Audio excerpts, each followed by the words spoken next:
Thanks for tuning into the Hidden Tracks podcast. You can find us wherever you find podcasts or listen to music. When you have an opportunity, please give us a 5-star review, write a little note, tell us how we're doing. We really appreciate it. It helps us keep this thing going. If you want to reach out to us, you can find us at Facebook at Hidden Tracks. Instagram is at HiddenTracks99, and if you'd like to send in submissions or talk to us or give us any feedback about what we're doing, our email is myhiddentracks99@gmail. Thank you so much again for tuning in, and I hope you enjoy the show.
When you said, hey, where have you been? Was an habitual Saturday, spending time behind a cigarette. And did I ever start smoking cigarettes? Going on benders until I break. I'm losing friends, I'm gaining weight.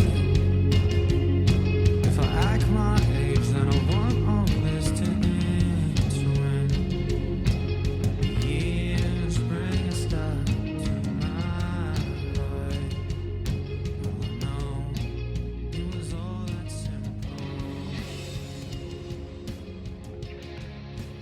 What's up, everybody? Another week, another edition of the show. This week, I'm excited to have Austin from the amazing band NVM, or Nevermind. We'll get to that at some point today, but they're an amazing band. I don't want to label them and genre label them.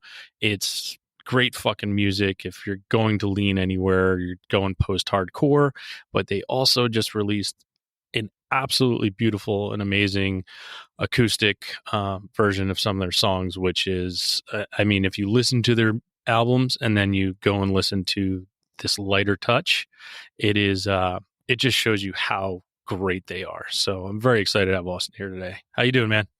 Good. What's up, Shane? Thanks for taking the time to have me here on Hidden Tracks.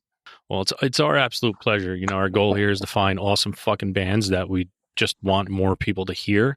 And with the world we live in today, everything gets lost among some algorithm somewhere, and Right. hopes that somebody find you. So we're just trying to tell people about you. I mean, in my store, I've played your music tons of times, and people are like, everybody says, "Who is this?" And that just leads me to be like, "All right, I got to reach out to these guys." Nice. So What store? Is it like a record store or yes, it's a record store and music venue. nice. So, Where are you guys based out of? northern New Jersey. Our location is in Boonton, New Jersey. So, That's sick, dude.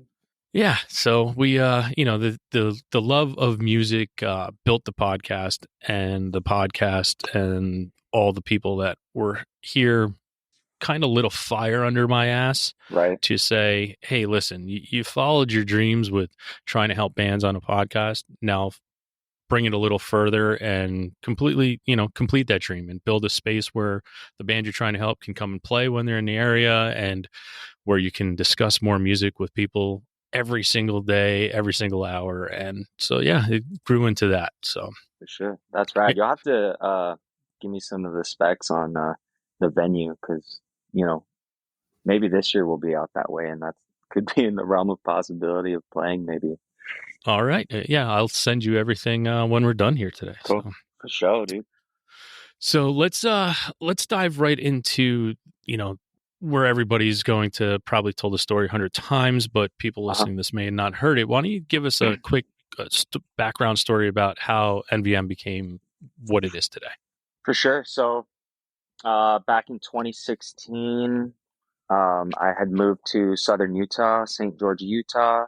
I just knew some friends out here. I'm originally from partially Maui, Hawaii, and Boise, Idaho. My parents are divorced, so I kind of claim both of them as being I'll where allow it. I'm Yeah, from. Yeah, yeah. I'll allow it. It's a long, complicated story, but um, long story short, I just knew friends in the music scene down in southern Utah, St. George area, and I had no idea like what was even out here. I've never even heard of St. George in my life, but ended up moving out here.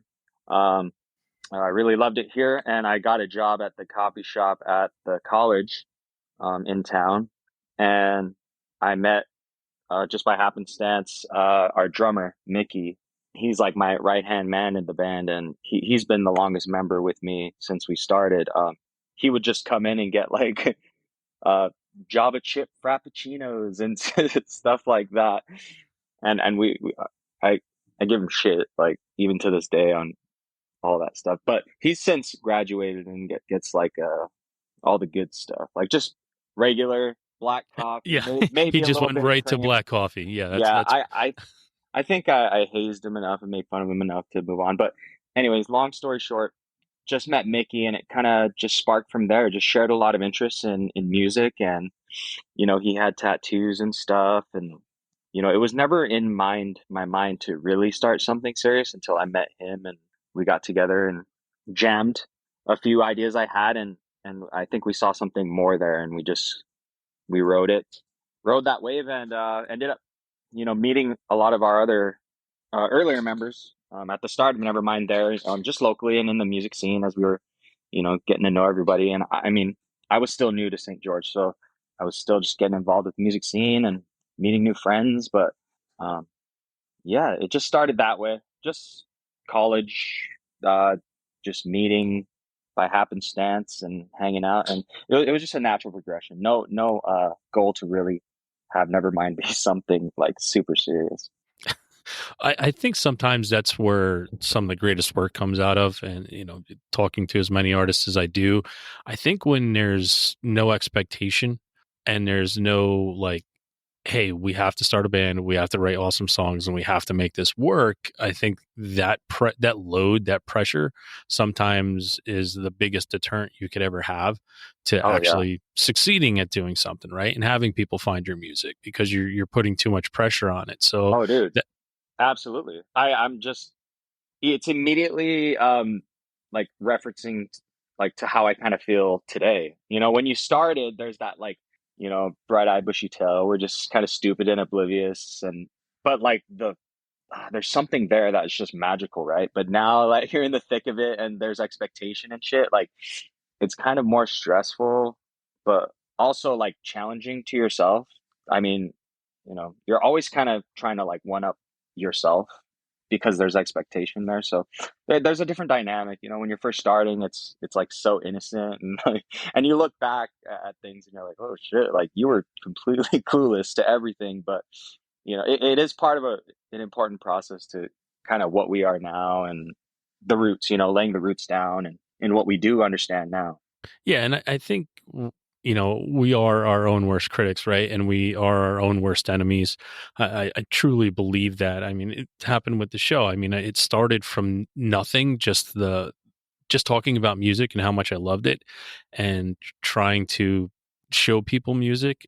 And I was just like, it is what it is. I'll figure it out. And I mean, here I am 5 years later, 200 and some odd episodes in, and it's just like, holy shit. Like, Yeah, it's right. one of those things, like I had no expectations for it. Same thing with building the store. I was like, I just want to talk to people more about music. And I think too, when it's the true passion behind it and there's no like goal or expectation, I think it's easier to achieve things that way. And congratulations, by the way. That's my brain can't even comprehend even doing 10 episodes like a year if I did my own podcast. That's crazy. Yeah, I mean, it started simple enough with having a friend who pushed me to be like, dude, just do it, man. You love music so much, you just have to do it. And him being in a popular band in the area and being like, dude, let's do it. Let's just fucking record an episode. Right. And that happened in August of 2020, and I had an episode come out every single week. Like, it's just at times it does sometimes feel like work, just because it's like, all right, I got to do this. A lot of people don't think, especially with podcasts, like, oh, so you just talk into a microphone and then you Right. just put it out into the ether. And Yeah. I spend hours doing research and listening to music and finding the bands and then doing the research on the bands and really wanting to show how much I truly love it. Yeah. Because I think it's more important that way, instead of just having someone on and asking the same old questions, right? And Yeah. so it's, I had said to my wife the other day, we had our season 6 premiere came out January 3rd or whatever it was this year. And I started getting text messages from people like, dude, that was such a great interview. And I was like, oh my God. I was like, okay, that puts me to like, all right, now I got to reach out to these other 12 bands that I've been sitting on for a while. Sure. Like, and it gives that little flame, right? So it's that little spark, like, oh shit, you were getting tired for a little bit, but here you go. That was a great episode. So boom, now I have like 12 more on the books to go. So it's like, all right, there it is. I'm just so curious, like, out of all those episodes, did you get the chance to like get a chat with like one of your favorite artists, or absolutely what's been your favorite so far? I've had some great opportunities. I mean, bands that I never thought in a million years I would have the opportunity to talk to, artists I never feel like I would have the opportunity to talk to. And it's not like, when it comes to my life and music that's impacted me, it's not like I've had Taylor Swift or something on the show, but I've had artists that have impacted me in my life that people probably don't know who they are. But for me, it was like, I cannot believe I'm talking to them. Right.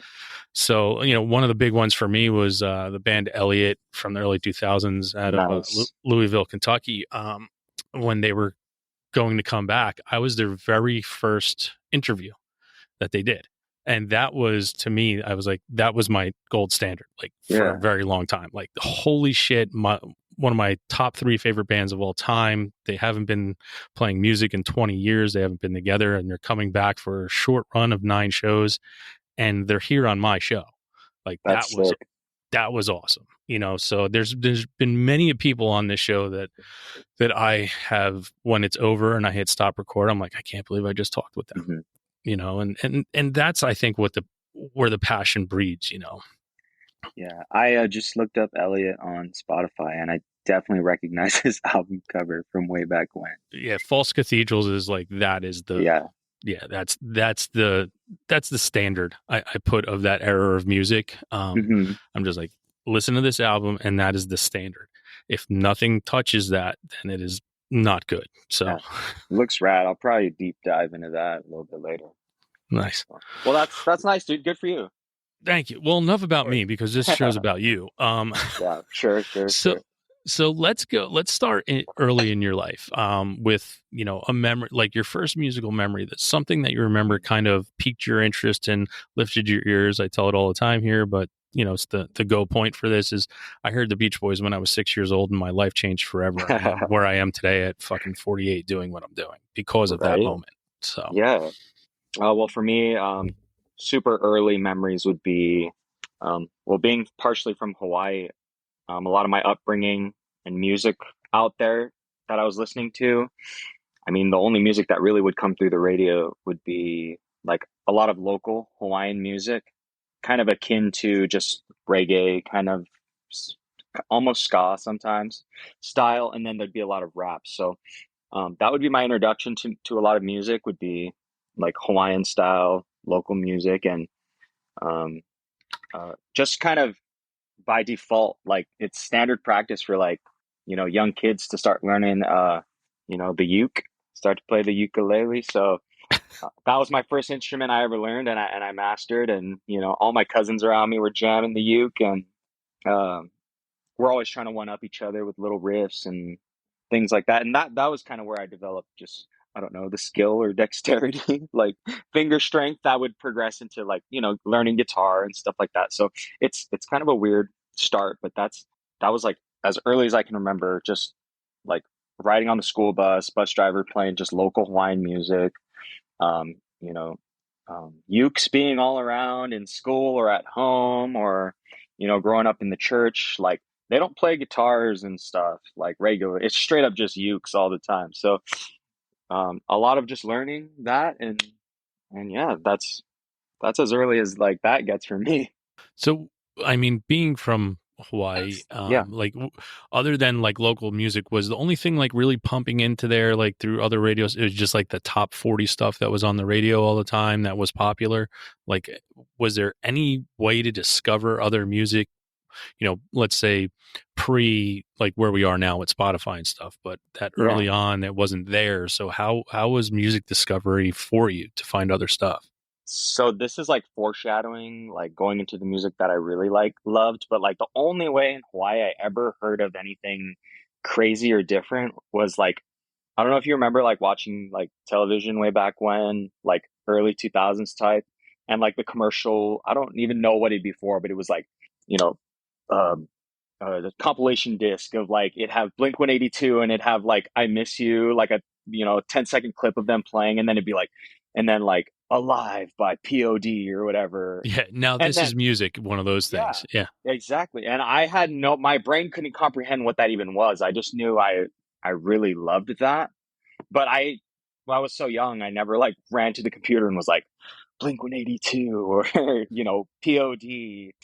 But aside from like that, like I knew something was there. I just didn't really have a way to find it. So yeah, it was just really a lot of just the Hawaiian music and a lot of rap. And my dad turned me on to a lot of like he had like a big old CD book in his car. It was just straight up just rap CDs like Chingy and Nelly and stuff like that. So DMX.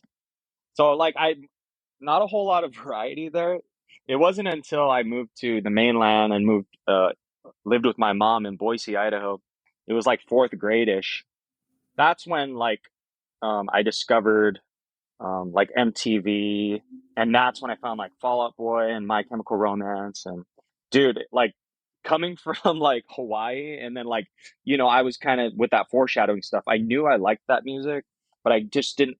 I don't know. I wasn't comprehending it then, and like when I was fourth grade and moved to Idaho and saw these music videos, like it just clicked. I like and like saw Green Day and stuff. I was like, dude, this is next level. I love this. And that's when like LimeWire was hot. So I was finally starting to dive in and do my own research and kind of curate artists myself and music that I love myself. So that was kind of the start of like that love of music. Yeah, finding, something on LimeWire and then taking the 45 minutes to download that one Yeah. song you love is like, you know, Or it's yeah, or the it's crazy decap. to think. the decapitation video, whatever. You never knew what you were gonna get, right? Yeah. Yep. And you could click on something, find a band, and you download the song, and someone's playing a trick on you, and it's fucking like 98 degrees, but it says Green Exactly. Day on it. Those were the great times. You just spent all that time, and now you have this CD filled with shit that you're like, you Dude, motherfuckers. and that just like reminds me, I remember like trying to download like Sugar We're Going Down or something, and then it'd be like A Favorite House Atlantic by Coheed. So Yeah. like it was totally wasn't it, but I was like, I still love this. So you were finding just weird shit that way, you know? Yeah. Now, from that point, and you starting to find all this other music and stuff, and now you're on the mainland, as you said, in Boise, Idaho. So now things are a little more accessible. And you start doing that. Was music kind of like a thing that you saw yourself going to possibly do? Like you're now here, you're finding new music, you're finding your way through music. Was it living with your mom and now go taking actual, guitar lessons where now you have to learn, theory and all that shit? How I always say it's wrong of, Yeah, guitar teachers teaching young kids that when they just need to sure. be teaching them power chords. Is Right. that what you kind of went to? Um, it was well, moving to the mainland and then finding all this music, like I had no interests like sports or anything like that. So, well, I did play some sports as a kid, but like something about like music and specifically like the aesthetics of it, watching music videos, it's nothing I was ever exposed to in Hawaii. So the impact it had on me was next level. Even watching like Drake and Josh, like Drake has the guitar and he's the cool like rock star kid. Mhm. Like I was like, oh shit, like I'm all about this. I got to get in on the guitar. And yeah, I think I had like begged my mom for a guitar for Christmas, and it was like a shitty first act from Walmart with the like amp combo or whatever. And Mhm. so for some reason that that year, I don't think I really picked it up. It wasn't until like another few years went by, and I was like 12 or 13 years old. I had for Christmas, I was like, hey, I know we had the first act thing, and that didn't go very well. But there's this. We would go to Best Buy for like video games and like I don't know TV remotes and shit, and they had this Fender Starcaster. It's like a Squire Mhm. package that had the amp, and it was just a simple Strat. And I really wanted to hit it again because I mean, even throughout that time, from when I first started with the first act to the Starcaster, I knew I wanted to get on it. I don't know, it just wasn't clicking. But it wasn't until that I begged my mom. I was like, "Oh, please, I'll do it right this time. I'll do it right. Get it for me for Christmas." And um, you know, I remember for Christmas, that Christmas, that's all I was expecting. There was this giant box by the tree, and you know, I'm going through the gifts. I don't even care of all the small gifts. I'm just ready to go to the big box. And I opened the giant box, and she had put this like cereal toy, like this little cereal toy guitar in there. It's like a little plastic one. Oh. And I was like so heartbroken. Like I was so bummed.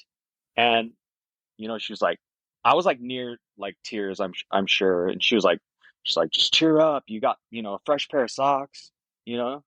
We got you a new PS2 controller. Like, is that enough for Christmas? Like, go empty all the trashes throughout the house and empty this gift wrap. And I grabbed all the trashes and I go into her room. There's a little like garbage can next to her like closet or whatever. And I go and I'm grabbing that trash. And in her closet, I see the Starcaster, the Fender. And dude, like my jaw just dropped. And that was like first love type shit. Like, I remember hugging that box and literally the rest is history. I've probably played guitar, slight exaggeration, every day, like literally every day since then. And yeah, at that moment I was hooked. I mean, and I was more well versed in finding more bands that I liked, and I was, you know, back to the power chord thing. I was learning power chords, and I was at that time I was always on YouTube and stuff. Still am, but so YouTube was my go-to for learning songs, either tutorials or you'd watch live videos and you'd pause it on their fingers and stuff. So it's all DIY. I learned all this stuff by myself. I've never taken any lessons or anything. Wow. Now you have that excitement, right? And first off, I love your mom being a Paul Buster and making Dude, her own that's kid her cry. vibe. That's totally her vibe. That's I love that. So you start figuring this out. You start finding more music. You like. Did you kind of? I mean, even being new to the area, did you rush out looking for other kids that were playing music and liking the same things that you liked, or was this kind of you keeping to yourself with it? Yeah, not at all. This was totally kept to myself. It was like my favorite thing to learn. I don't know why, because I hate learning new things and taking time to learn new things. So I don't know, just something about being a kid and there's something just I don't know, that was my escape. Like I wasn't exposed to this music, so I was just locked in and it was a way that guitar kind of bridged that gap for me to really connect with yeah, pretend to be Patrick Stump from Fall Out Boy or learn. Yeah, my first riff was Dirty Little Secret by All American Rejects. So like learning that riff, even though it sounded fucking terrible, not even close to what it actually is, like I felt like I don't know, I felt like I was part of the band. I felt like I was something more. I don't know, it's hard to explain, but that's even though you're just jamming along in your room, that made me feel really connected to music more than ever before. So yeah, and that would be all that I would do. I would just had a shitty like, you know, boombox type radio thing. I would just put CDs in or, hook up the aux and I would just jam along to it or, you know, jam in front of the mirror, pretend I'm fucking Fall Out Boy, Pete Wentz or um fucking yeah, red jumpsuit apparatus or whatever. Like I was all about that. I just loved it. It was just fun. That's awesome. When did you start to share it with people? So the sharing didn't start until um, probably like freshman year, high school, because that's when um, you kind of start to see other kids not only with similar interests, but maybe similar skill. Like I remember being, in high school freshman year and seeing other kids with guitars or they have guitar class and then it was only until then he was like, "Oh, I've been playing for, a good amount of years. And not only that, I do have some songs I've been trying to write. And like, granted, those early high school songs were fucking terrible. I've even like started a band throughout high school that spanned my whole like high school years, which is so fucking cringy and bad. But What's the name of they're, that band? uh, oh my god. So it's a man of action, Okay, it's not a man, terrible. but I don't know why we did this. It's one word. It was just one word, a man of action. And yeah, I don't know why I thought I was being clever and cool, but that's Well, it's just like what me without happens. you. Like me without you It, is one ex- word, you know. So exactly. That's way more cooler, but yeah, a man of action. And we played all throughout high school. Our biggest highlight throughout that quote unquote career was we opened for Hawthorne Heights. wow. Um, and that's like the highlighting thing because actually Hawthorne Heights was like one of the first bands I started to learn like really started to learn like riffs and start dialing in tone, like certain distortion. And even in the early Nevermind records, I used to scream and shit. And I used to model it after like Casey Calvert, which rest in peace. But like Casey Calvert shit is like fucking hit so hard. And that being a kid listening to Hawthorne Heights, I was like, dude, this is everything I want to be. So yeah. Wow. So when you started doing that, do you remember the first like time you performed in because you since you kept it to yourself for a long period of time, do you Oh yeah. remember the first time you performed in front of like and not like a high school talent show, but like strangers, people that didn't know who Right. the fuck you were? Do you remember that moment? Yeah, I do. Well, growing up, I always kind of played in the church, and I played in front of like crowds that way. Played either in Hawaii on the ukulele, or I think I probably played a couple guitar in some of the church showcases. I don't know when I was younger, but uh, as far as like when I moved to Idaho, like actual shows, some of my first like shows were, you had the talent shows and stuff, which they're just little, I don't know, acoustic showcases and stuff. But the first show when I did start that shitty high school band was at this venue called the Boise Venue, which was like I my brain at the time when I was in high school couldn't comprehend like how big that was. Like I thought it was going to be like dream come true type shit. We play it, and the Boise venue at the time was a pretty reputable, awesome venue. Like lots of awesome bands have gone through there, so we had the opportunity to play. And I thought it was going to be like the label manager there holding his phone up, like take a listen to these guys type shit, you know, like. But it totally wasn't that.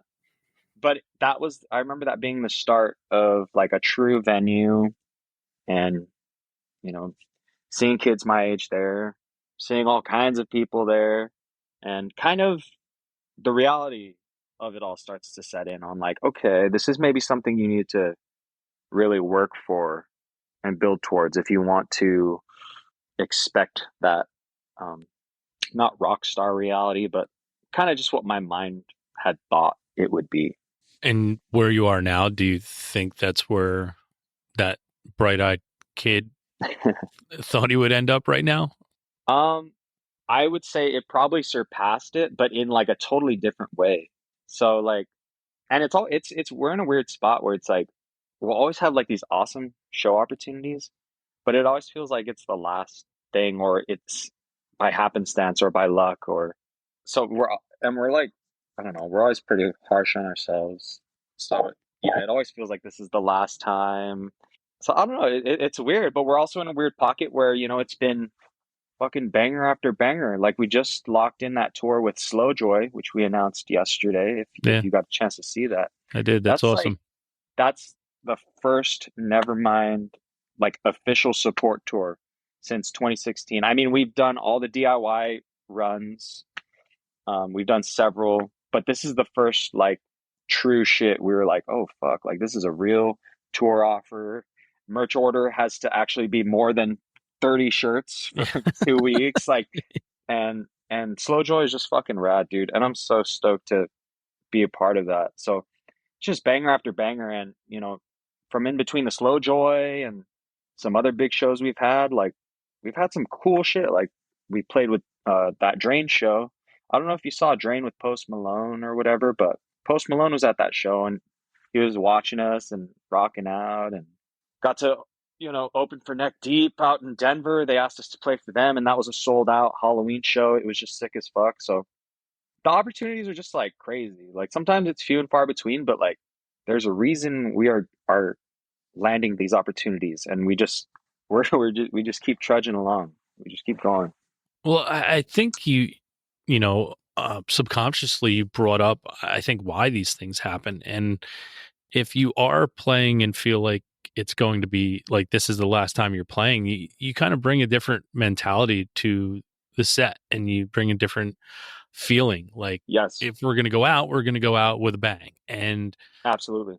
that's infectious, right? And Yeah, people feel that and see that, and that's why. And that's why, you know, these things, that these opportunities, you say few and far between, and maybe yes, maybe no, but they're happening when they're supposed to, and yeah, it's all because of how you're interacting and you're creating and how you're doing things.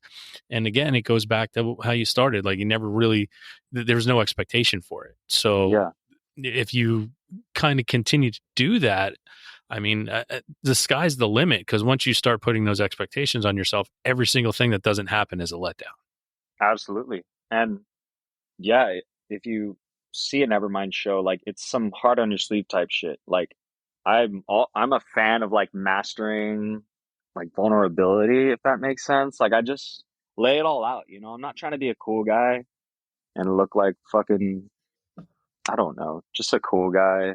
Cool guys don't Just last. stand in place and just act cool and like I'm better than anybody else. I'm just a fucking silly, emotional fucking weirdo, and I, everybody in Nevermind is, and Well, I we think we just all are. We're just not always apt to show it. sure, and yeah, that's just kind of been what we're all about. It's like literally play it like it's your fucking last opportunity, because we literally feel like maybe this Slow Joy tour is the last thing Nevermind will ever do. Like it's such a like toxic kind of mindset, but that's literally how we think and always have thought. It's what keeps us grounded rather than, oh, we're living the good life. We're good. It's like, no, this is probably going to be your last thing. So enjoy it while it lasts. Give it your all. Show people like the most truest representation of yourself. Leave your mark. Um, And yeah. Now, do you think that is something? I mean, you talk about the emotionality of things and who you are, and did that lead to like? I mean, from the sound that Nevermind was creating to Mhm. coming out with the Lighter Touch EP, which I mean, again, if you play like With a Rotting Heart or Yeah. Thermal Memory, and then you just put this on, you're like, it's not the same fucking band. Like Yeah, sure. it's completely fucking different. Yeah. You know, specifically yesterday, I had some people in the store, and I put on With a Rotting Heart, and because it's what I do, especially when I'm getting ready to interview somebody. It's like I want to see if these people know what this is and if they're going to ask and how it works. And I got, hey, who is this? And I was like, oh, this is NVM. Never mind. They're like, wow, this is really good. And then then I put in the Lighter Touch EP and I put Yeah. that on. And they're like, holy cow, who is this? I was like, Yeah. same fucking band. And they're like, no fucking way. And I'm like, Mhm. yeah. So did that like emotionality that you have and the goofy, like, did that lead you to be like, hey, we need to do something a little less what we're known for and prove that we can do anything? Or was it just a like, hey, this is a one off, let's just strip these down and do this? Um, so with Lighter Touch, the acoustic EP, that's kind of a mixture of both because yeah, a lot of our prior releases, our albums are full band, loud, noisy, emotional, a lot of yelling, screaming. Um, and there's, although there's some elements of hardcore and emo and alternative rock and shit like that, there's a big element of singer-songwriter, and that comes from me.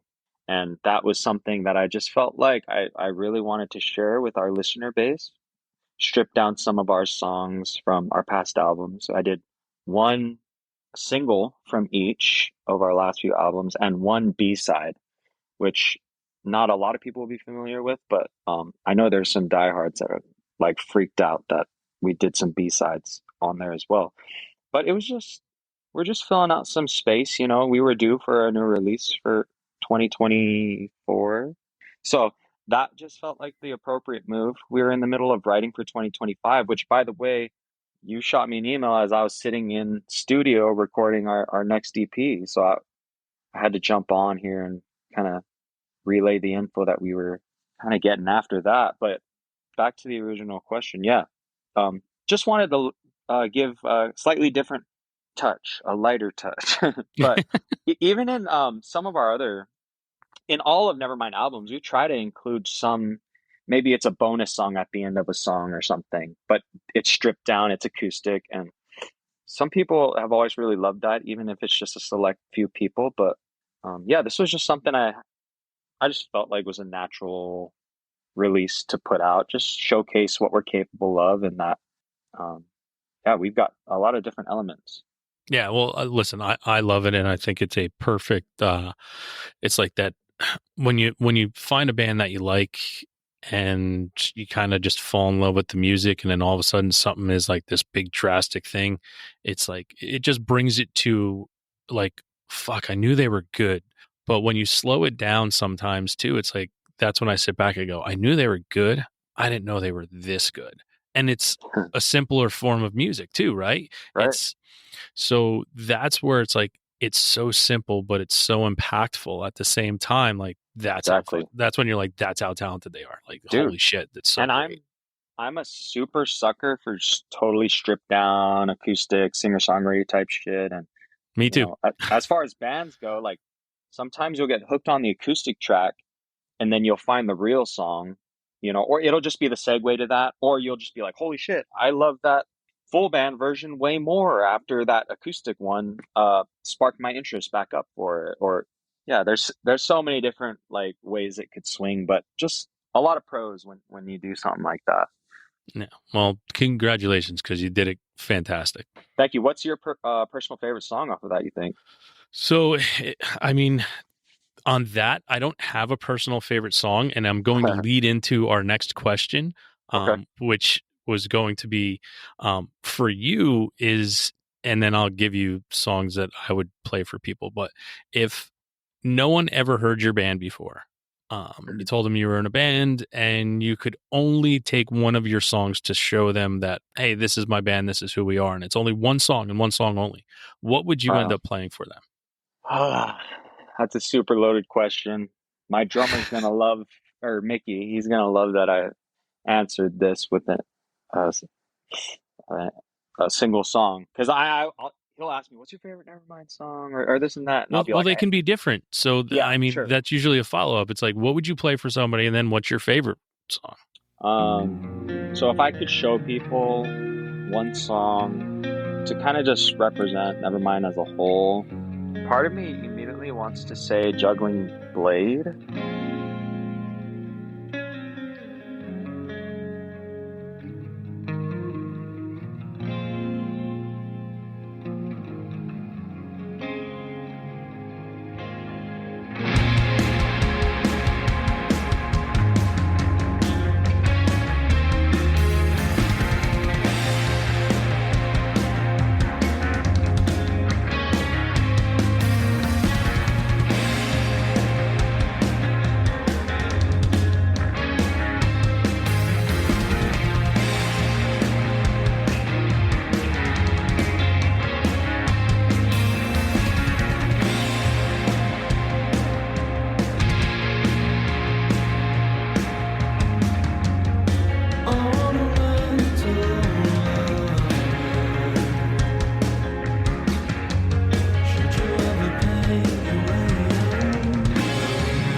Which is one of our more popular songs. Either that or maybe like a Pane of Glass off of Burning Halos. Just because I'm keeping into account all the rest of my members in my band, like thinking of their what they have to offer, their little touches, like Mickey's screaming or his like crazy drum parts, or maybe one of our guitarists' certain lead parts in a song. But yeah, I guess either Juggling Blade or Pane of Glass? Like that's a really hard question. If I had to just show somebody one and be like, Yeah. this is kind of the vibe for our whole discography and what's to come, I Yeah. would Hey, say, you're on a hard hitting journalism show right now. So yeah, that's, yeah. I'd say definitely either one of those two, just to cover all the bases and what we have to offer. now, are either of those your favorite song you've ever released? Um, that is an answer I have no answer for. That's a question I have no Okay. answer for. It's a Yeah, great cop out. That's a great cop out. yeah, absolutely. Uh, yeah, I don't. uh, That gives me like anxiety just thinking about like what's your favorite Nevermind song. Like that's why I make the joke to Mickey when he asks. I'm always like, I hate them all equally. I'm like, fuck Nevermind. I hate all our songs equally. Just stupid shit like that. But yeah, no. I'm gonna say no favorites. All right. But yeah, Right. Then we'll move on to the next one. cool But beans. you asked me a question, so I'll answer yours. So off a lighter touch, it was Yeah. Two Tone Marionette. Mhm. Off of that, but like the song that like I would play for someone is SF. Like Okay. like that's the song that I find myself just like playing for people. I'm like, check this out. Like Wow. if I were to make like a playlist or something, so it's like SF and singing to tomorrow, singing tomorrows, like those are the two that I'm just like, hey, check these two out. Because a lot of Damn. times, like what I'll do is if somebody, I have a big group of friends where it's like, hey man, send me some new music, and I'll just be like, here's three songs. Like I'll make my own little, hey, here, boom, boom, boom. Check out these three. If you don't like these three, you don't like the band. So you Dude, can move on to something else. that's interesting that it's SF because that is like super B-side, like insane B-side. I wouldn't call it a B side because it's a fucking it's a A hammer. banger.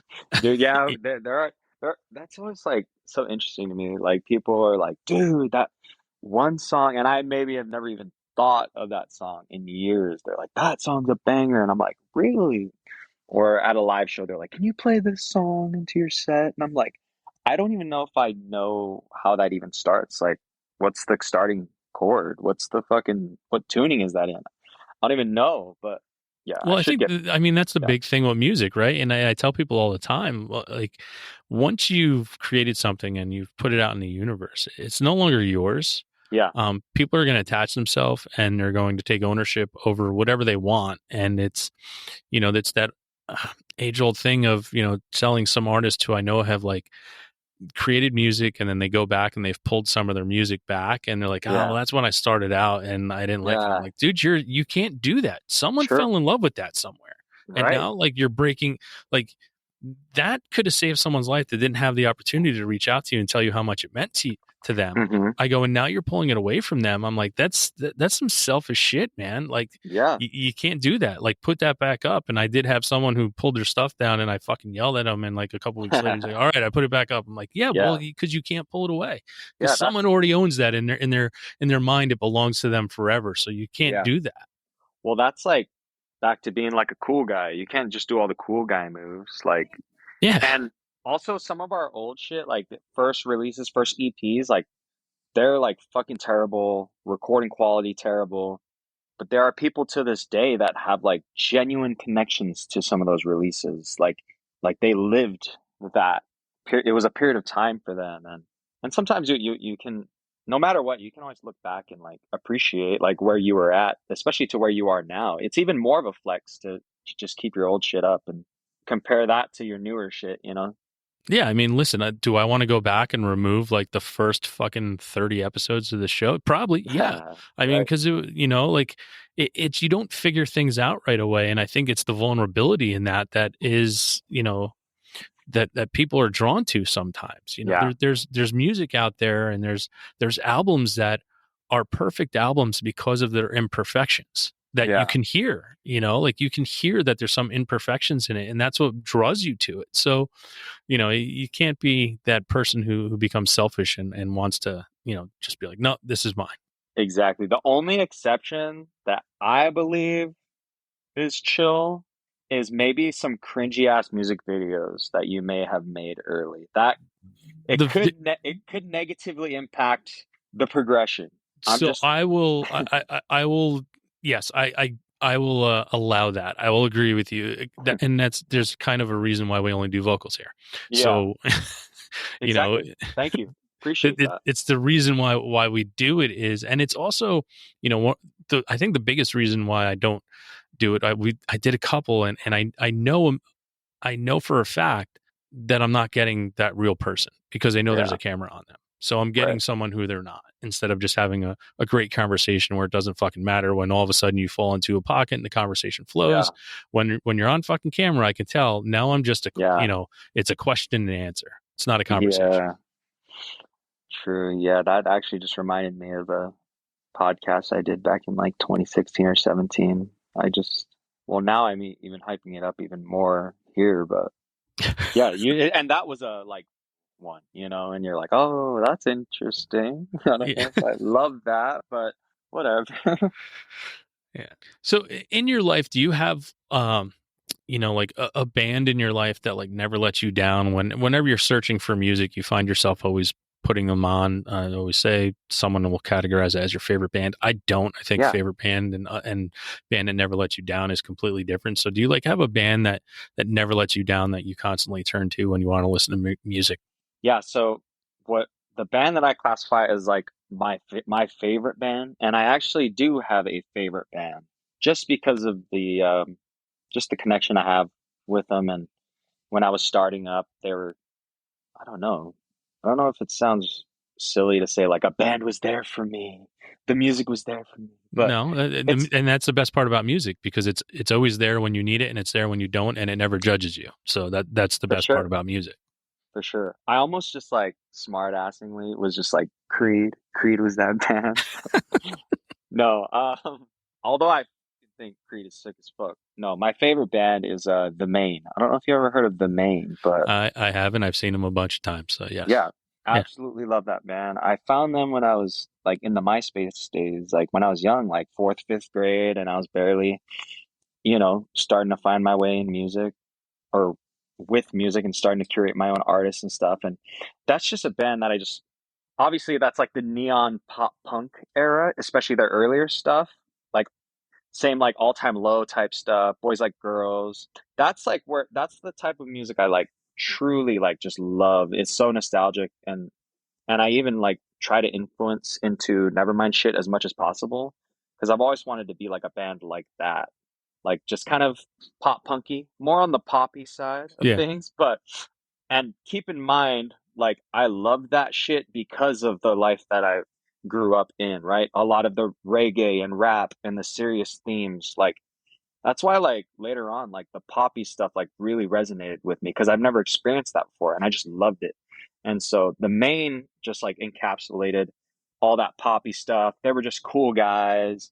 And throughout the years, their albums have, a lot of bands from that era like have fell off just because the music didn't hold up, but Hmm. they just changed with the times. And yeah, to this day, their music is just like just rad as fuck. And it's something you would hear on just like the radio top fucking 100. Yeah. Well, and they're one of those bands that I mean, you said is they evolved. I Yeah. think a lot of times when people find a formula and they see certain bands stayed with a formula and they had staying power, like maybe Green Day is one, Blink 182. But when Yeah. you really dive into it, they really did evolve. And there's other bands that really kept the formula. And as I've said before on the show, it's Yeah. like being a chef, and they just here's the recipe. We're going to Yep. stick to this recipe, and we're just going to add a little more salt as we go. And the Hmm. reason why you fall off is because all of a sudden the steak's too salty and it's no good anymore. So Exactly. like it's you're just creating the same album over and over again, and you're just like, all Exactly. right, guys, let's step it up a little bit. Let's progress. Not Exactly. everybody's going to be Radiohead, where every single album is 100% different than the last album, Sure. but Right. you know, Well, even and Weezer evolved, like they even yeah. evolved, so that's a big thing. Like you look at bands like that, yeah, okay, it sounds like this song, but yeah, this one that came out 35 years ago sounds like the other one that came out 35 years ago, but in between that, there was some maturation and some growth, and things Yeah. changed. Exactly. And I should mention, so they're my favorite band. I have like some of their lyrics tattooed on my chest. We all will be the greatest. Like people will make fun of me for that because I know the lead singer has like that on his chest. But I really like love this band, and I do solo gigs full time for a living. Aside from Nevermind, I play covers at restaurants and I do weddings and stuff. I did 106 gigs just in 2024. Wow. Good Um, for you, man. thank you. And I played out near Zion National Park, kind of Uh, where we're based out of. And I actually was pulling up to the gig and I see the guitarist of the Maine there with his wife. And I'm about to play this set there. And I was like, no fucking way. I'm like shaking. I'm all nervous, you know? And my wife, I'm like, dude, the guitarist of the Maine is here. I'm freaking out. I don't know what to do. I'm about to play. I'm nervous as hell. And I go and I play, and I was like, dude, I got to do something. I know some songs by the Maine. Like I know some riffs, you know. So I was kind of shooting the shit when I was setting up sound check. I was playing some riffs, the main riffs. He was playing cornhole, and I could see him like kind of chicken necking, like what is he doing over there? And it wasn't until I just full on busted out of cover, just sang a song. Dude, his whole table, he was sitting down with his whole squad, his family. They all lit up. They're all stoked. They're all laughing. They're filming. They're all hyped. He came up to me after and said, "What's up?" He was like, "Dude, that was insane. Thank you so much." And he was just like the nicest guy ever. Jared from the Maine. If you ever listen to this, thank you for being so awesome and an influence in my life. But yeah, that was just total go back to talking about being a kid and like, you know, expectations and what did you think things would be or your dream. Like this was totally just not even of this universe because I yeah. he was one of those guys I would pause on YouTube, look at his fingers. What is he playing? You know, like how is he playing this song? Like so to like play for him like was just total dream come true, insane type shit. That's awesome. That's I I mean, and that is that, the moment you're kind of like meeting one of your most influential people or idol, however we want to categorize it, and them just being cool as fuck and just yeah, being like telling you like that was so cool. You're just like, fuck, man, yes. yeah. And have you ever heard of who Noah Khan is? Like a big artist, right? Yeah, he's kind of huge, and there's a funny story I'll tell you Okay. when we're off the air Well, about Noah. a couple of the hits and shit, but I just got to flex it here. I played for Noah Khan at that same location. Wow. So I got to play for him and his squad. I saw the big ass dog that's in all of his album covers or Yeah. whatever. Yep. Like, so and I didn't get too involved with him or fanboying out, but I just let him be a normal human being. I didn't, but I did get to play and it was cool to have him be watching and kind of, subtle nods like, nice, dude, good Yeah. job. So yeah, just a little flex, but Yeah. No, hey, you're allowed to flex. It's your episode of the show, so that's awesome. and also I mentioned earlier, Post Malone was at the Nevermind show, Yeah. hanging out. So no, This is for our listeners, this is the name drop portion of our show. So, well, Austin's hitting it out of the park with name drops. and this is all Nevermind will amount to. Don't think this is anything special. This is all I have. Let me have it. All right. So here's a toughie. The world's going to end in 5 minutes. Meteors hurling into the earth. And you Yeah, have to listen to one song and one song only. What are you listening to? damn. Like the reality, probably some local Hawaiian style song. But immediately a song that came to mind was like Iris, Goo Goo Dolls. Okay. But Hey, that would that's make that that's what I'm song looking so for. much Like I'm more. like, what's the first thing that Yeah, comes to mind? stuff to this day is still like a calming, like just so true and near and dear to me. That is just like if I was like on my deathbed, maybe I'd play something like that. But immediately Iris came to mind just because of just how over dramatic that would be, right? Yeah. And listen, Google Dolls are one of I've talked about them plenty of times here. I'm like, I grew up with the Google Dolls. I grew up with them as finding them as a teenager when they were a punk band from Buffalo. Like, so I Damn. grew up like hearing their punk rock music, Hold Me Up and Yeah. Jed and like all their punk rock stuff. And then all of a sudden they came out with this album called Superstar Car Wash that was perfect at the time. Yeah. It was like, it was okay. They're moving a little away from the punk and they're becoming power pop, which was kind of a Uh-huh. pocket for me at that time too, which Mm-hmm. with bands like Jellyfish and Posies and Sloan. And so like, I was like, this was perfect. And then, yeah, did I move away from them Yeah. after like, because I love boy named Goo, and then Dizzy Up Yeah. the Girl, and then after Dizzy Up the Girl, I was like, okay, I'm done. Like Right. they've officially lost me, but like they're still a huge part of my life, listening to those bands and sharing those like albums. Superstar Car Wash, I share with people all the time. I'm like, guys, this Yeah. was a slept on record. Like, listen to it. And people have come back to me. They're like, dude, I'm all in on Goo. Like after they hear it, they're Yeah. like, I'm all in. I'm like, yeah, because it's fucking fantastic. Yeah. Dude, the Goo Goo Dolls definitely touch my like singer-songwriter like part. Like I just like love all that stuff. I didn't even know they were like punky until like I did go and see them live like maybe a couple years ago. I went with my mom. She had tickets and I went and dude, like the bassist, I didn't even know he was as active in vocals as he was. He was like singing some punky shit. I was like, this is the Goo Goo Dolls? I was like, this is interesting. Well, their first three records, it was split. If you look at the songs, it was split between him and Johnny. Like That's they would go crazy. back and forth, back and forth. It's kind of like how Jimmy Eat World, the first couple albums, some were fucking Jim and the other ones were Yeah. Linton, you know? So like, Yeah. that's how bands, like, that's how they form. And then it's like, then they find a pocket like where, okay, Johnny singing these ballads is going to make us money. So let's stick with that. Same thing, Yeah. Jimmy Eat World. Jim has the voice that people want to hear on the radio, so we're going to stick with Right. him for now. So I get it. I get what Yeah. happens. And it's just that natural progression, willingness to change rather than stay the same if you want to progress. I mean, you can stay the same and maybe your soul will be happier depending who you are, but maybe your progression won't be as much, or you can learn to maybe balance both. And Yeah. that's something that even Nevermind we're trying to incorporate is how can we incorporate some new touches, that things that we genuinely love while also being consistent with the listener base that we already have. So, but also just grow maybe on a more commercial level.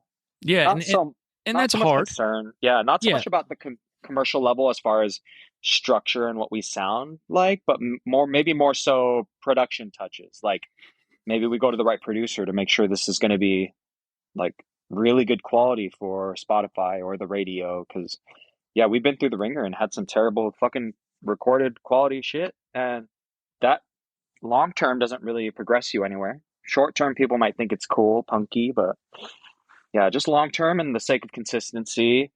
One thing that's really important to us as far as like, you know, as far as commercial, I don't know, being a bigger band type thing is like just the mix and master process, where it's going to be listened to or at. Like, we just want to make sure it's consistent, right? Yeah. No, and that's the thing too, and you talk about that balancing act between you don't want to lose the fan base you already have and stuff. And there's been many a times where I've had conversations with people or someone's like, man, I fucking hate the new shit from the band. I'm like, dude, what are you complaining about? You're still getting Yeah, stuff from a band you like. I go, and if you don't like it, don't shit on it because you still have the stuff that you love is still there to listen to. So, everyone's allowed that opportunity to take a step forward. Right. yeah, Like to try to be like, all right, we're going to try something different. We're going to hone our craft a little better. And then when people are like, oh, it's not as punk as fuck as it was back then. And, I like their old shit. I go, then go listen to their old shit. Like, yeah, what are you talking about? Like, exactly. then don't listen to the new album. I go, but again, sometimes, and you know, I've done it before in my life where I'm like, man, fuck this. I tell them the famous story of, one of my favorite bands, Face to Face, getting their self-titled album that was on a major label, putting it in my CD player at the day it came out, driving on I-95 back to the military base and taking it out of my CD player after 4 songs and throwing it out on I-95 Wow. because I was like, what is this? And That's then, fucking punk rock. I mean, that's but years later, going back to it and being like, I was the asshole. They did nothing wrong. I was the asshole because now I love that wow. album. So it's like, So sometimes you're not ready for it. And so, hey, listen, maybe you don't like the new stuff. You're not ready for it yet. But 5 years down the line, you can come back to this and be like, man, I was an asshole. Own it. dude, and that just comes into play with what we've been experiencing. Like we'll drop an album and yeah, you have some people off the jump that are like, "Oh, I fucking hate this. This isn't them," or their other album was better, and then a couple years go by and it lives on and it does its thing. It's like, holy shit, there's actually some things in here that are resonating quite differently. It's always that you need that new release to make that current release matter more or make more sense. I don't know, Yeah. you know?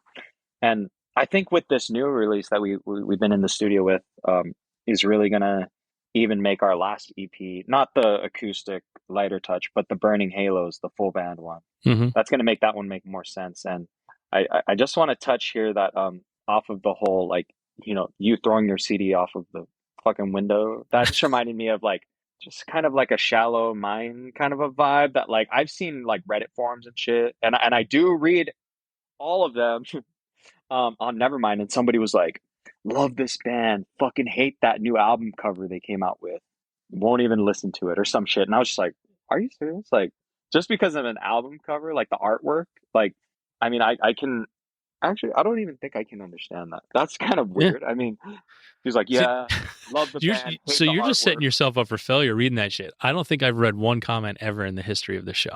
Yeah, I should note that there is more positive than there is negative. It's just shit like that. It's never like inherently super negative. It's just like, are you serious? That's what you didn't like about that? Yeah, but And it just, ten yeah, thousand positive comments never outweigh one negative. They don't. that's true. It just doesn't happen. That's true. So it doesn't matter how many positives are out there. It's a negative that sticks with you. And That's I mean, true. that's a form of the brain, like Yeah, that is, some amazing minutia and shit. And that's your body. Like it's a natural reaction, and that's your body telling you that you don't like something. yeah, And that's your brain trying to protect you by showing you and reinforcing it that you don't like that, which yeah, sucks because it leads to a lot of bad things sometimes, but it's a natural thing that we can't control because it is your brain and how your brain works telling you and trying to protect you from something by telling you how much you hate it, yeah, which is fucking weird. But that, I mean, and that's, listen, I'm not a psychiatrist or a psychologist or yeah, a fucking brain surgeon, but I've read enough to know that it's actually a thing that your body's trying to just take it out of you, like hmm, trying to get rid of it by reinforcing how much you hate it. yeah. And also like, in hindsight, it's like if a album cover art bothers you that much, maybe I don't really give a fuck if you listen to our music or not. Like, or if I care about your opinion about it. Have you seen the album cover for Burning Halos? Yes. So that's it's a little bit different from obviously all of our other releases. Um, but that EP was coming out of COVID, right? And it was a love letter to ourselves in all of our interests, both in the music and aesthetics. So we love like a lot of 80s, a lot of classic rock touches. So Yeah, I was going to say uh, it's a very 1970s yeah, hard rock and 1983 mhm, hair metal cover. Like it's a exactly. mix between both. And yeah, I'm not going to give like an insane amount away, but this new EP is totally going to offset that and throw people off. But like back to having shit, new shit make old shit make sense, it's going to balance it out and people are going to be like, "Oh shit, that fucking rocker cover they did is fucking sick," Yeah. Because look at what they like are cohesively as a whole, the bigger picture, they're going to be like, "Damn, that was insane what they did." So, yeah, I just had to highlight that. I don't know Yeah, no, that's awesome, why. and I love the fact I don't have to ask the question, "What's next for you guys?" So you're working on, you have new music finished up. It gives me something to look forward. I love that all the time, having something to look forward to, and you're going on tour with Slow Joy, so you got a lot coming up, man. And I'm very happy for you guys. I'm very happy that you took the time out to be here and we were able to work this out because I think you guys are fantastic. I really do. Thank you. We're going to be moving on to our final segment here in a second, but Hmm. my big thing always is just, I, the fact of what you created, you have to understand how special it is that it brought like me to it. Not, and I'm not just saying me, but it brought us together, and that's the Yeah, power of music. Like, so what you did was important enough to me, a stranger, to reach out to say, "Hey, I want more people to know about these guys because I think you're fucking amazing." So, thank you so much exactly. for creating that music that brought us together because without that, we would probably never talk or never meet in our Oh, dude, lifetime. So, not only that, like it's little random shit like people's personal stories and the connection to Nevermind that continues to light the fire under my ass because I don't know how big Nevermind is in the grand scheme of things or how they're connecting to people, how we are connecting to people. So when you mention like, oh, I'll play it at the record store and I'll play this song and it's a weird ass song I never would have thought, or there's a whole existence that's bigger than this silly thing that I just write music for. No, listen, it's those moments like that are, I mean, I've had these moments too. In I was out in Las Vegas for Best Friends Forever Fest, and Oh yeah. I had my shirt on. I had I'm a shameless promoter. I walk around with a Hidden Tracks podcast shirt or a Hidden Tracks Uh-huh. records.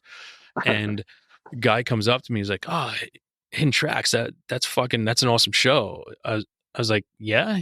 I was like, "You listen to it?" He's like, "Yeah." I go, "That's me." He's like, "Holy fuck, dude." He's like, I'm like, "Where are you from?" He's like, "Canada." I was Damn. like, "What?" He's like, "Yeah, I listen to your show all the time, man." He's like, "You've had some great guests and I love listening to it." And I'm like, I never, like, that was it. Yeah. Like, and my wife's Yeah. standing next to me looking at me like, holy shit. I'm like, Uh-huh. yeah, this stupid little thing that I do which Yeah. is my therapeutic, thing that Yeah. I get to do every day. I'm like, holy fuck. I'm like, that was insane. Like, That's like, sick. yeah, I should never stop. Like, that's the kind of thing. It's those little things that keep me going. It's like, I'm like, you don't listen to it. And he pulls it up on his phone and he shows me. He's like, dude, I listened to this fucking interview you did with Chad Price from All. He's like, Yeah. dude, I was like, oh, wow. I was like, that is insane. Well, and if that's all you ever amounted to, sick as fuck. Cool, dude. Rad. Yeah. Like, nice. But it's like we're lucky we get to have those reassuring moments of people to tell us their connection with it, right? And it Yeah. just keeps that fire going. It's really a blessing. Yeah, it's pretty awesome, man. So, again, thank you so much for creating the music that brought us together because it's fucking pretty powerful stuff. So, thank you. Of course, man.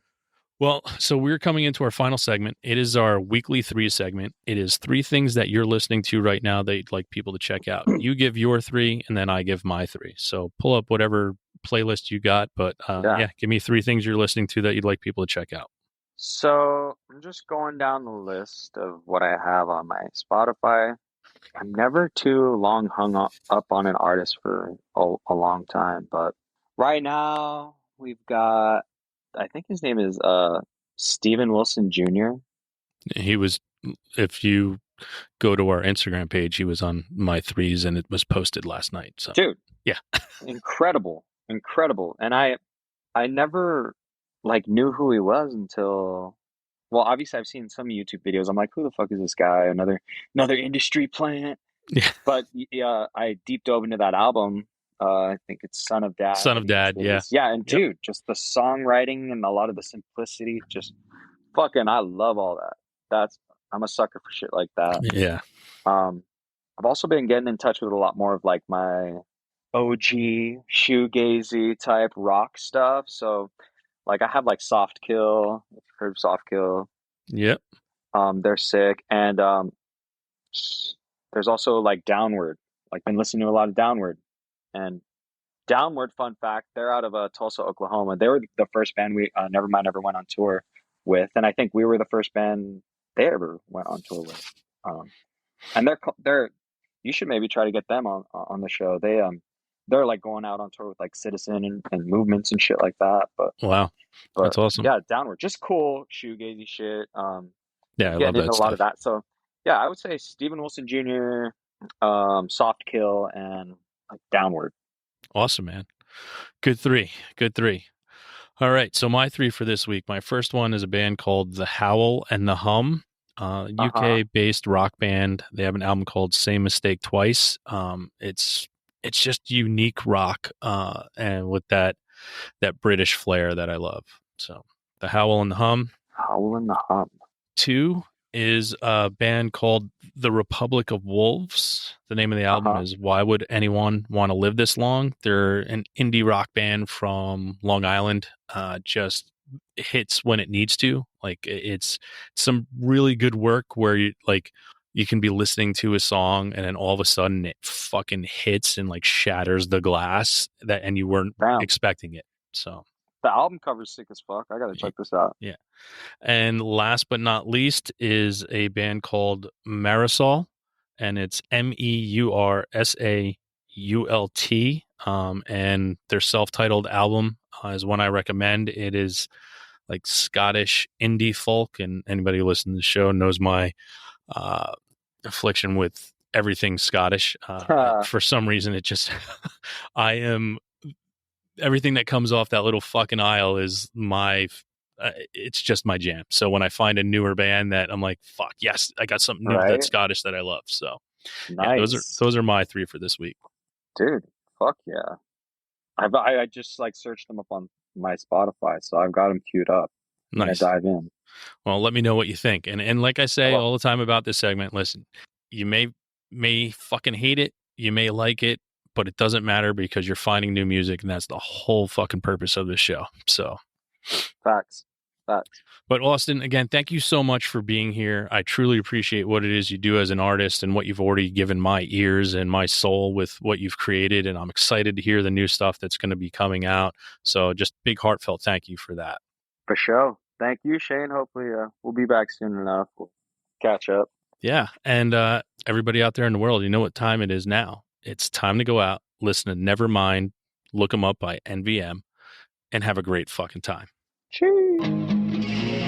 The golden gate to my left side, and the cable car was grinding and screaming up at us. It was trying to tell me I felt like cocaine in my nose, and it filled me out to chemicals. The proof we have of San Francisco. We had everything in San Francisco.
When you said, hey, where have you been? Was an habitual Saturday, spending time behind a cigarette. And did I ever start smoking cigarettes? Going on benders until I break, and losing friends and gain weight. If I act my age, then I want all this to end. So when the years bring a stop to my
Thanks again for tuning into the Hidden Tracks podcast.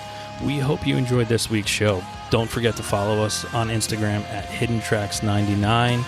Also, send all your submissions myhiddentracks99@gmail.com. Tune in next week. You may find your new favorite band, and don't forget to go out and have a great fucking time.